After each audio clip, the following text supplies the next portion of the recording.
So, I mean, I'm sure you know that after 1993, when the special hybrid arrangement was created for, keeping aside the decades of union territory where there used to be a council Yeah. and things like that.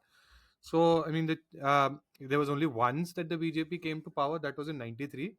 Now, if you look, and since then, it's been basically a tale of missed opportunities and a lot of infighting as well, and internal sabotages within the BJP, Hmm. particularly.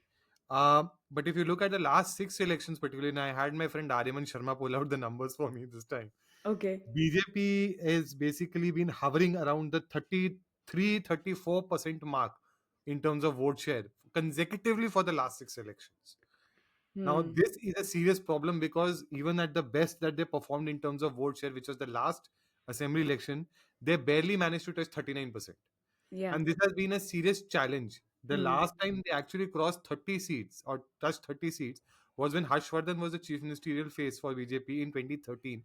And Yeah. Aam Aadmi Party had made a spectacular debut with 26 seats. Yeah. Basically eating into Congress and the third front vote share that used to be significant in Delhi at that time. Yes. However, the disappearance of the third front actually led to the replacement of AAP, and subsequently, what Congress also did, and you see that in the numbers very clearly, is have a tactical vote shift in Hmm. at least in the last two elections towards the Congress of its Yeah. own voter base. Apart from that, it's also very interesting to point out that there are at least 12 assembly constituencies where the Muslim vote share is 20% and more. Not just the old Okay. Delhi seats such as Hmm. Balli Maran, Matia Mahal, there are seats in East Delhi like Silampur, which are more than 50%, or there's a seat in Southeast Delhi called Okhla, which is more than 60% voter turnout, Hmm. where the Muslim vote is heavy. But even in other seats in West Delhi, like Karawal Nagar, there are seats which have a 20% vote share. Now, that 20% can be decisive. Now, think of it this way: the overall vote share or the population of Delhi as per 2011. BJP will say they won that seat last time. Of course.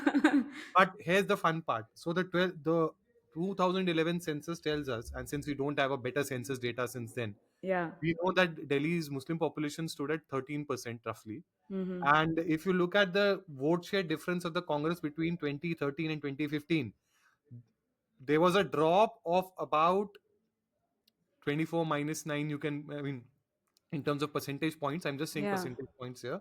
So that's about 15%. So you can clearly see that the Muslim vote had clearly gone, on block towards Aam Aadmi Party. Subsequently, though, the Congress also shifted its traditional vote base, which had a mix Hmm. of Hmm. government Hmm. employees, which had a mix of people from the scheduled caste and scheduled tribe communities. There's a bit of an overlap between the three in Delhi, Yeah. and also some central and state government employees, Hmm. all further going away towards Aam Aadmi Party in 2020.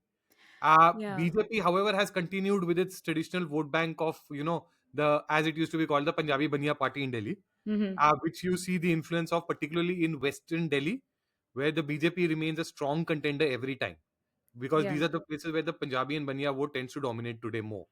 In the Hmm. east, of course, we have a slightly different scenario because while there is a Purvanchali vote in East Delhi, there are a large number of seats where the Muslim population also is 20% or above. So the, Yeah. the dynamics are slightly more complicated because of that for the But you know, BJP colleagues.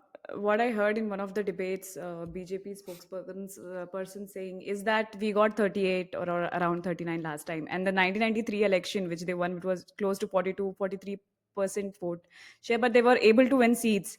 Unlike last time, it was only eight. And among that eight seats, also, if you see the voting percentage, what BJP, like the voting margin with which they won, only on four seats they won above 10%. The rest is like Exactly. 0.2%, 4%, 5%. And that's So, exactly the point because the third party vote share that should have gone away with the Congress was hmm, conveniently, moved towards the yeah. Aam Aadmi Party in some kind of an unwritten And I understanding. think so. Do you think Muslim voters will change their mind because Congress is trying to like reinvent themselves or trying to introduce themselves? Uh, Because we have seen in every state when it comes to Muslim voters, and if they have to choose between the two, they see where their vote doesn't get divided. So they are ready to dump Congress also in that scenario. That's a fantastic question to ask, Diksha. And I think if you recall our chats even prior to the Lok Sabha election result announcements Yeah. and during the campaign phase, I'd been constantly saying that the Congress has been trying to be the number two party in India. And by Hmm. being the number two party in India, what it was essentially trying to do is get back the lost Muslim vote it had. and you did see a significant migration of that Muslim vote back towards the Congress on a pan-India basis. Yeah. Not only even in the, at the Lok Sabha level, even prior to that in the Vidhan Sabha elections, Hmm. say in Hmm. a Hmm. state like Karnataka, Hmm. in Kalyan Karnataka region, where the place, where Mallikarjun Kharge comes from particularly, Yeah. you saw the JDS support amongst the Muslim candidates totally disappear, Yes. and it getting basically going lock stock and barrel towards the Congress party. So Hmm. you that has been a trend going on, and the Congress is very keen on reclaiming a lot of the lost space or the ceded space that Hmm. our party has gained at their expense in the last few years. Not just, for instance, in Delhi, but even in a state like Gujarat, if you notice what happened Yeah. in the Yeah. last Vidhan Sabha elections. Now, if you have heard Ajay Makan recently speak, or if you've heard Sandeep Dixit recently speak, they Yeah. are very clear. They want to get their vote share back from the Congress. And Sandeep Hmm. Dixit in fact, went on to say that the Aam Aadmi Party has allied with the Congress to save itself. And it's Yeah. not the other way around, as many are claiming it to be the case from Yeah. within Aam Aadmi Party. There is this documentary that is floating around on a certain YouTuber's channel about With a how very there clickbait is a vindictive. title. I mean, there was no sense of writing this will be banned. There was nothing to ban in There was it. nothing to ban about it. It was a very shoddy attempt at actually trying to portray themselves as victim, whereas everybody knows that even in the ongoing cases, there is no question being raised on the money trail. It is only the availability of Yeah. money that has been the problem. Yeah. The discovery of the monies that Yeah. the actual cash that has moved around that needs to be essentially demonstrated now. So Yes. I mean, they are on a very sticky wicket with a lot of their leaders. Mind you, there's a very interesting connotation that recently came up. I was Hmm. hearing some analysts speak. Arvind Kejriwal cannot be the chief minister of Delhi Yeah. because that is the observation, particularly a very scathing observation and ruling that came out from the Supreme Court when it came to his bail hearing. Yes. So, if, and this, mind you, this is the scene. Aam Aadmi Party is trying to portray him again as the chief ministerial face Chief of Delhi. Minister. Should he win, he cannot be the chief minister because the PIL will come up instantly against that issue. That will again cause a lot of embarrassment for his party. But talking about, see, Muslim voters, we know in every state it's the same somewhat scenario. And like you said, the Punjabi, Sikh, Banyas will vote for the BJP usually. But let's say, is there a, like how we see in like bigger states, right? Is there a caste equation that plays in Delhi as well? Or even for that matter, we saw in Haryana, right?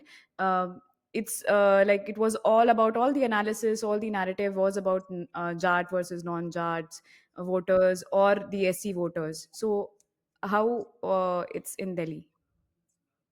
It's a very good question to ask, Diksha, because I wouldn't fully rule out the absence of a caste factor in Hmm. Delhi. I would rather pitch it more as a caste and region factor in Hmm. Delhi. See, there is an influence of the Purvanchali voter, particularly across the Yamuna, in a big way, Hmm. in terms of how these seats are determined. Of course, there is also a Muslim element, as I said earlier, in a significant way to it, but there's an overlap between the Hmm. two on many seats of Northeast Delhi, particularly, for instance. Um, Similar is the case with Outer Delhi, where the traditional villages and the old, Lal Dora areas of Delhi exist even to this day. So there are a lot of old Jat and Gurjar families that still live Hmm. there, who traditionally lived in Delhi for generations. And they also, and same is the case with South Delhi pockets as well. And they also have a certain mindset when it comes to voting, whether for the BJP or against it. Hmm. If you recall, the only time Delhi actually ever had a Jat chief minister was when Sahib Singh Verma was the Yeah. chief minister for a very brief time before his rather unfortunate and untimely accidental death. Hmm. And there is a lot of talk going on that the BJP might actually make Parvesh Hmm. Sharma the chief minister should it come to power. Right. Parvesh being the Sahib Singh Vermaji's Yeah. son. So that is being some portrayed by some people, some interesting observers as an attempt to also bury the Jat book that the BJP carries with itself. But I mean, there is a larger sense in this, in the way that BJP is in contest more from say a large megapolis perspective. Hmm. Think of this more in terms of a microcosm of several urban issues also taking place Hmm. simultaneously, while also having the various regional factors playing their role, because eventually candidates do get Hmm. decided on these Lines. Yeah. questions. Yeah. Mind you, there's also a very important segment of government employees, central and state, Yeah. that form a huge chunk of voters in Yeah. Delhi. And amongst them, there is a sense that while caste is not the only factor, it is definitely a factor. Hmm. So, like, Uh, especially the two groups that you mentioned, Purvanchal voters are they. Some say it's 25%, some say it's around 33%, and also the Jats, they are around 12 to 13% in yes. Delhi, right? But do they like vote in unanimity, like are not like one group like how we talk about say Yadavs or Muslims? So. That's a very good question, and frankly, that doesn't happen in Delhi so Hmm. often that people are voting on block, except for to some extent, the Muslim voter doing Hmm. that. We have seen cases where the Purvanchal voter did move towards the Aam Aadmi Party, especially in the last election, in a big Hmm. way. That had a lot of role to play, particularly from due to the reason that there was a conscious attempt Hmm. from the BJP side as well to get that vote to rally behind it, and they've done it at least twice. They've attempted it twice. Satish Upadhyay, if I'm mistaking his name, he was made the Delhi BJP chief. Then Manoj Tiwari was made the Delhi Yeah. BJP chief. Both of whom are Purvanchalis, and both of them failed spectacularly at attracting that vote towards themselves. Yeah.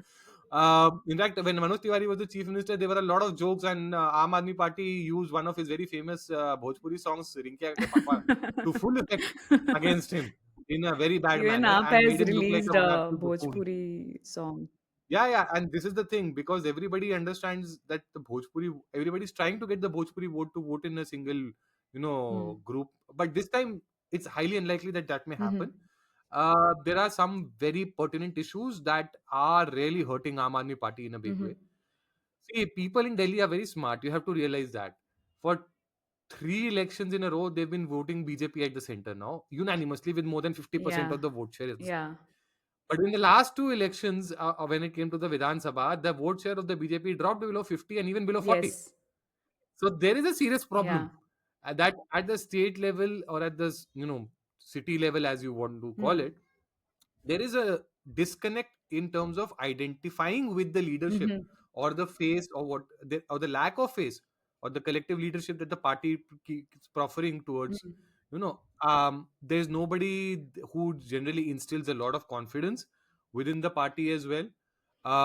The old guard of the types of Madan Lal Khurana, or the whose son is also now in the party, by the Hmm. way, or even a Basuri Swaraj. Yeah. Frankly, they don't generate the same confidence that their peers used to. Yeah. So you have to understand that the BJP has a serious issue when it comes to a solid popular Hmm. face. To some extent, Paresh Sharma has some pockets of popularity, but that's about Hmm. it. So who really will be the contest? And that's what the Aam Aadmi Party is now fielding on. I saw a poster today, in Yeah. fact, that showed आप दिल्ली का मुख्यमंत्री किसे हाँ, बनाएंगे? they are telling that in Will every it be ad Arvind also. Kejriwal, or will it be some question mark over a Gali Galoch party with the BJP Yeah. coloring on it? Yeah. So that tells you that the Aam Aadmi Party is very consciously trumping this up. हाँ. Secondly, BJP has a serious infighting problem. The latest example of that, especially in the way the BJP always basically does a hit Hmm. wicket, is the way Shehzad Poonawala was basically forced to apologize on the whole Purvanchal insult thing by Manoj Tiwari. Hmm. Hmm. Now, you can argue that whether there was genuinely an insult or not, and I think it was very gracious of Shehzad Poonawala to have done that. But the fact remains that it is from within the BJP that somebody started perceiving it as, Yeah. calling it out as an insult, Hmm. and really going hammer and tongs after the national spokesperson of the party, mind you, Yes. not even a state level spokesperson. So there is a serious disconnect. Everybody wants to be the chief minister and nobody wants to be the minister, is the popular joke that runs about Delhi Hmm. BJP. Hmm. Hmm. Right. The last time they were serious on the ground was when the MCD election really put them on the stake this time. That was about 2.5 years Yeah. ago. And that was the only time when you really saw the BJP panting and huffing and trying to get get some sense. And Yes. they did lose the majority because they have become an unpopular party to an extent in Delhi now.